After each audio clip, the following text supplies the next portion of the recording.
मैंने कल से लेके आज तक सभापति महोदया सारे विपक्ष के भाषण को सुना। सारे विपक्ष के भाषण में असत्य, गुमराह करने वाले तथ्य, निराशावादी, डर और डर की जो पराकाष्ठा हो सकती है कि डर के आगे कुछ नहीं है, हम कभी जीत नहीं सकते, उस तरह के भाषण को देखा। यहां विपक्ष के नेता ने भाषण दिया, सभापति महोदया, मैं वो नहीं हूं जो हूं, जो मैं दिखता हूं वो मैं नहीं हूं। पिछली बार मैंने कहा था कि यहां प्रेत आकर भाषण देके चला गया। इस बार जो मुझे लगा उनके भाषण से कि एक फिल्म हमने देखी थी मिस्टर इंडिया, अनिल कपूर जो है किसी को दिखते नहीं है, फिर दिख जाते हैं। यदि लाल जो है कहीं दिखाई देगा तो वो मिस्टर इंडिया के अनिल कपूर हैं, जो दिखते हैं वो नहीं दिखते हैं, जो दिखते हैं वो नहीं दिखते। विपक्ष का क्या डर है सभापति महोदया, ये आप समझिए। गॉस्पेल ट्रुथ के आधार पर असत्य को सत्य बनाने की कोशिश कर रहे हैं। पूरा विपक्ष जो मुस्लिम की राजनीति करता रहा, आज हिंदू हिंदू चिल्ला रहा है। जिस लोकसभा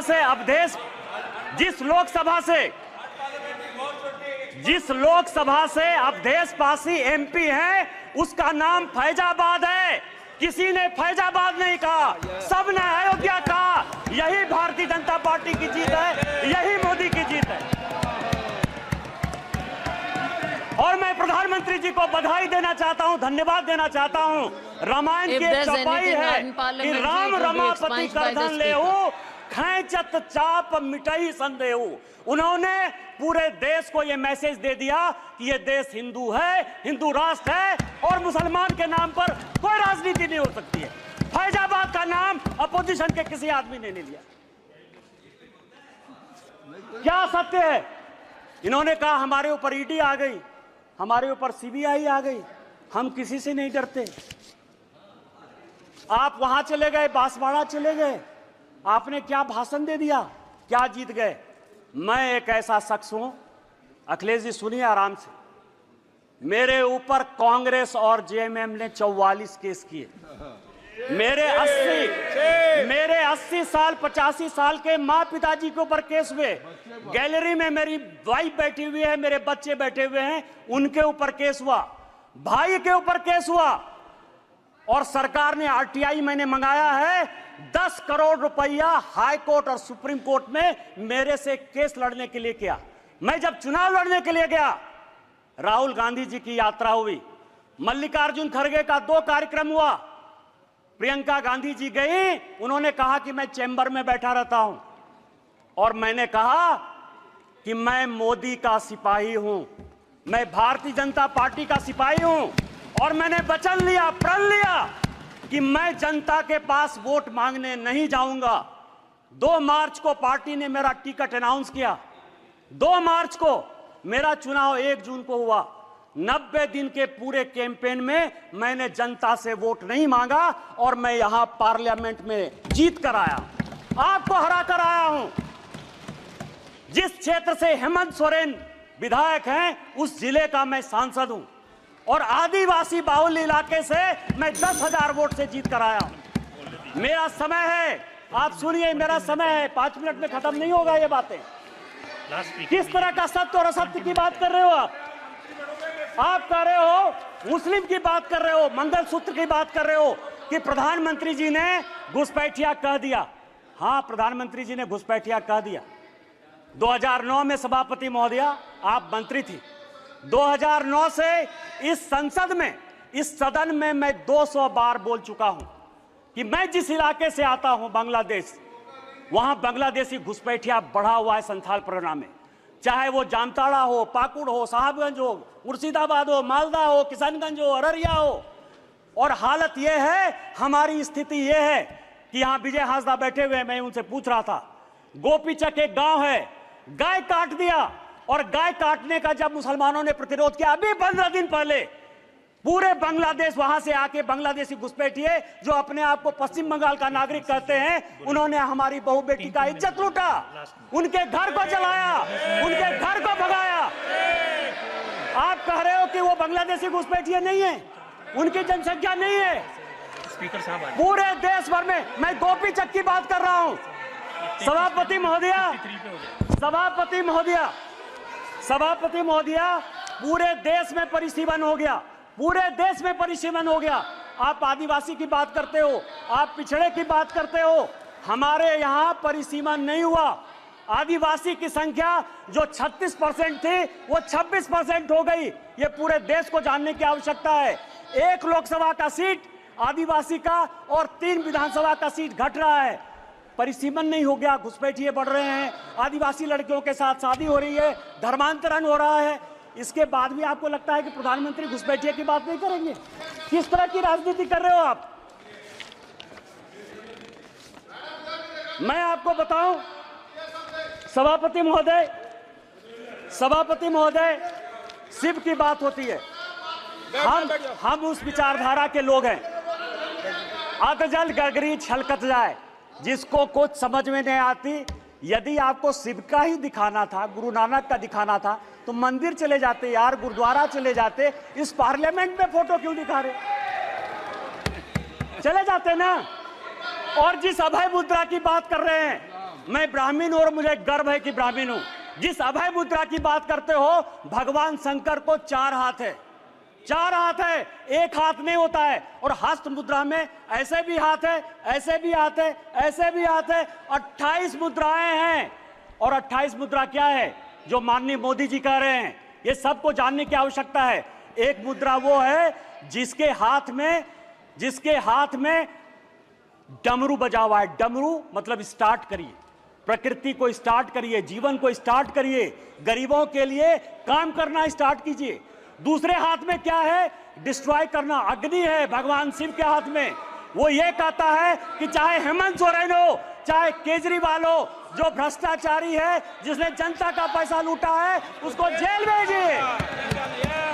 तीसरा हाथ है जो ये कहता है कि जनता को खाना खिलाइए।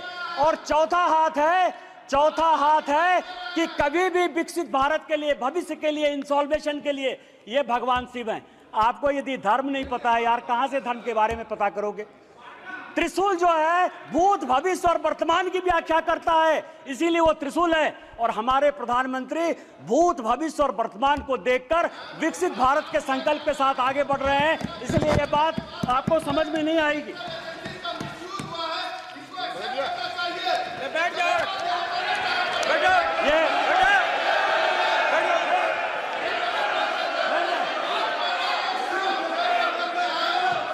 ये सभापति महोदया ये संविधान की बात करती हैं। अभी मैंने कहा मिसा जी, मैं आपके बारे में बोला, उन्होंने कहा कि मैं बोलूंगी। मिसा भारती जब पैदा हुई तो जेल में थे। मेरे गुरु गोविंदाचार्य उस वक्त वो भी जेल में थे, राम बहादुर राय भी जेल में थे। और लालू जी को राम बहादुर राय ने सजेस्ट किया कि अपनी बेटी का नाम मिसा रख दो, इसीलिए उनका नाम मिसा भारती। जिस किताब का विमोचन राहुल गांधी ने किया, MK स्टालिन की आत्मकथा का, उसमें सबसे बढ़िया टॉपिक क्या है सभापति महोदया पता है? कि इमरजेंसी में जो है मेरे पिताजी ने पुलिस को हैंडओवर कर दिया। और यहां बैठे हुए हैं अखिलेश यादव जी, इनके पिताजी के साथ मुझे काम करने का मौका मिला। और बड़े आदमी थे, इतने बड़े आदमी थे कि वो हमेशा कहते थे कि मैं तुम्हारा भाषण सुनता हूं। उन्होंने मुझे इमरजेंसी की कहानी सुनाई कि जिस दिन इमरजेंसी गए तो उनकी वाइफ के पास जो है खाना खिलाने के लिए अपने परिवार के पास नहीं था। आप संविधान की बात करते हो, आपने कहा राज्य डिवीजन कर लिया। आपको पता है कि क्या हुआ? 7वां संशोधन 1956 में जब नेहरू ने किया तो उन्होंने कहा संविधान की आत्मा, आपने भी नरेंद्र मोदी कहा, इसलिए मैं नेहरू कर रहा हूं। मैं जानता था कि आप अटैक करो। Please address the chair. सभापति महोदया, 7वां संशोधन यह किया कि राज्य को कोई अधिकार नहीं होगा अपना बाउंड्री चुनने का। और यही कारण है कि 7वें संशोधन के बाद 14 राज्य और 6 यूनियन टेरिटरी बन गए। आप संविधान की बात करते हो, आप कहते हो संविधान बचाने की बात करते हो। संविधान की प्रस्तावना स्वर्ण सिंह कमेटी के बाद जब इमरजेंसी में सारे बड़े नेता, चाहे वो लालू प्रसाद जी हो, मुलायम सिंह यादव हो, करुणानिधि जी हो, अडवाणी जी हो, अटल जी हो, हेमवती नंदन बहुगुणा हो, कांग्रेस के चंद्रशेखर जी हो, बाबू जगजीवन राम हो, जब सारे जयप्रकाश नारायण, नहीं मैं MP की बात कर रहा हूं, ये सारे लोग जब जेल में बंद थे तो स्वर्ण सिंह कमेटी बनाई 1976 में, 42वां संशोधन हुआ। उस 42वें संशोधन ने हमारे धर्मपरायण देश को, हम धार्मिक हैं, हम हिंदू हैं, बिट्टू यहां बैठा हुआ सिख है, बुद्धिस्ट हैं, रिजू जी उन्होंने कहा कि हम बुद्धिस्ट हैं, यहां ओवैसी बैठे हुए हैं, इस्लाम उनके लिए गर्व का विषय है। आपने हमारे देश को धर्मनिरपेक्ष कर दिया, रातों रात बदल दिया। आपने उसमें इंटीग्रिटी शब्द जोड़ दिया। पूरा देश जो है ईमानदार है, इसी कारण ईमानदारी से चलता है। आपने ईमानदार जोड़ दिया और आपने उसमें सोशलिस्ट जोड़ दिया। अरे कैसे सोशलिस्ट हो सकते हैं हम यार? कोई कम्युनिस्ट हो सकता है, कोई कैपिटलिस्ट हो सकता है, तुमने जो है सोशलिस्ट पूरे प्रेम्बल को बदल दिया और आप संविधान बनाने की बात करते हो। उन्होंने कहा कि जो हम कानून बनाएंगे, जो फंडामेंटल राइट हुए थे, जो हमने हमारे फोर फादर्स ने जो फंडामेंटल राइट्स दिए थे, उसके साथ आपने फंडामेंटल ड्यूटीज एक अलग शब्द जोड़ दिया। आप संविधान बनाने की बात करते हो। पूरा का पूरा 42वां संशोधन, उन्होंने कहा कि जो संविधान कानून बनाएगा, क्योंकि इंदिरा गांधी की सदस्यता खत्म हो गई थी, उन्होंने कहा कि हम फिर से रिइंस्टेट होकर देश के प्रधानमंत्री बन जाएंगे। आप मेरे ऊपर कोई क्वेश्चन नहीं कर सकते हो। लोकसभा के जो समय है, समय सीमा 5 साल, उन्होंने कहा अब 6 साल होगा। खाता न वही, इंदिरा गांधी जो कहे सही, संविधान वही है। अरे संविधान बचाने वाले यदि मोदी ने संविधान बदला, 370 के लिए बदला, शेड्यूल कास्ट के लिए बदला, ओबीसी को संवैधानिक दर्जा देने के लिए बदला। और जब भी शेड्यूल टाइप ओबीसी की बात होगी, हम संविधान बदलेंगे और हमको कोई संकोच नहीं। सवाल ये है, ये आर्य और अनार्य की बात करते हैं, ऋषि मुनि की बात करते हैं। राजा साहब, आप हमारे मित्र हो। मैं एक ऐसा आदमी था जो तिहाड़ में आपसे मिलने के लिए गया, कांग्रेस ने आपको जेल भेजा। आपको पता है कि गुरु वशिष्ठ, विश्वामित्र, अगस्त मुनि, ये कोई भी ब्राह्मण नहीं थे। रामायण, महाभारत, गीता लिखने वाले कोई भी ब्राह्मण नहीं थे। कोई भगवान ब्राह्मण नहीं है। रामायण वाल्मीकि ने लिखी, महाभारत वेद व्यास ने लिखा, चारों वेद और 13 उपनिषद सभी वेद व्यास ने लिखे, जो मछुआरे के बेटे थे। और चाहे वो ऋषि अगस्त हो, ऋषि कन्नन हो, आप जो है आर्य और अनार्य के बीच में। और आप ही के सांसद, कांग्रेस के सांसद, 1952 में जिस कांग्रेस के सांसद रामधारी सिंह दिनकर को नेहरू जी संसद बनाकर लेकर आए, सांसद रहे, 12 साल रहे, देश के बहुत बड़े कवि, उन्होंने संस्कृति के 4 अध्याय लिखे। उस संस्कृति के 4 अध्याय में उन्होंने लिखा कि ना कोई आर्य है ना कोई अनार्य है। जो हरिजन, जो शेड्यूल कास्ट तमिलनाडु का है, वही कलकत्ता का ब्राह्मण है, और जो कलकत्ता का ओबीसी है, वही पंजाब का जो है सिख है। ये उन्होंने लिखा, कांग्रेस ने लिखा, आपके सांसद ने लिखा। हमें तो गर्व है, ये देश एक है, न जाति है न बिरादरी है। आप किस तरह की बात करते हो, जाति प्रथा की बात करते हो। मैं एक बात कहना चाहता हूं, यहां जितने बुजुर्ग लोग बैठे हुए, स्वागत राय जी बैठे होंगे, आज से 50 साल पहले किसी बड़े घर में, किसी गांव में कहीं कोई शौचालय नहीं होता था। चाहे बड़े परिवार की महिलाएं हो या छोटे परिवार की महिलाएं हो, वो खेत में जाती थी।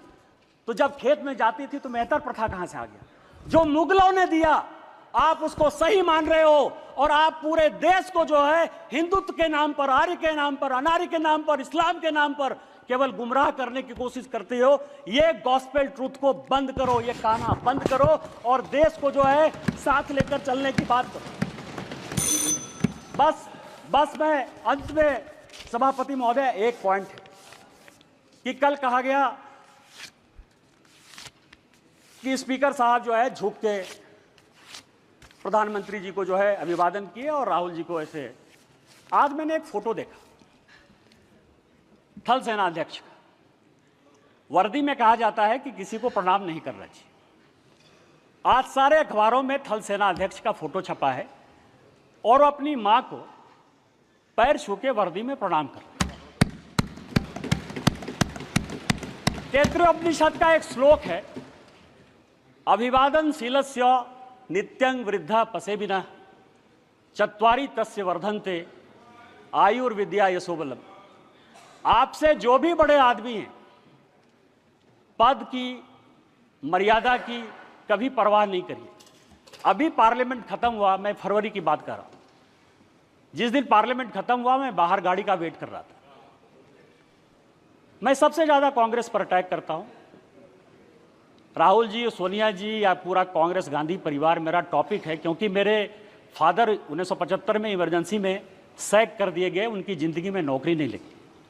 19 महीने मेरे परिवार के लोग इमरजेंसी में बंद रहे, इसलिए कांग्रेस के प्रति इतना विद्रोह या ये चीज जो है मेरे मन में है, बचपन से है, क्योंकि मेरा बचपन मैंने देखा ही नहीं, क्योंकि हम लोग सभी देशद्रोही के परिवार के माने जाते थे। सोनिया जी आई, सोनिया जी ने मेरा हाथ पकड़ा सबके सामने, चूंकि सबके सामने पब्लिक में एक काम हुआ, इसलिए मैं पब्लिक में बात कर रहा हूं।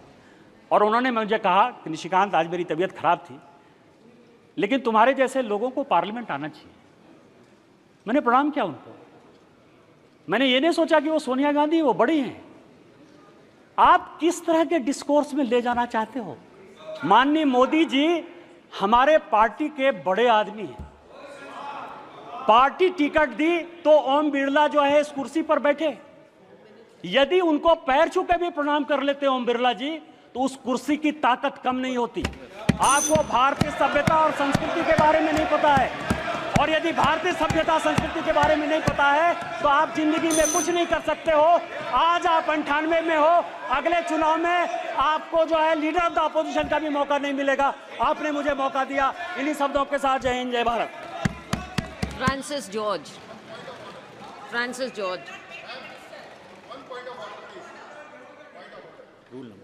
Rule. Under what rule? Will you please quote the rule? No. 352. 352. All the name. 352. Name was taken of our leader और कोर्ट, हाई कोर्ट के द्वारा उनको बरी किया गया, और उसके बाद उनको भ्रष्टाचारी यहाँ पे कहा जा रहा है, तो इट शुड बी एक्सपंज्ड।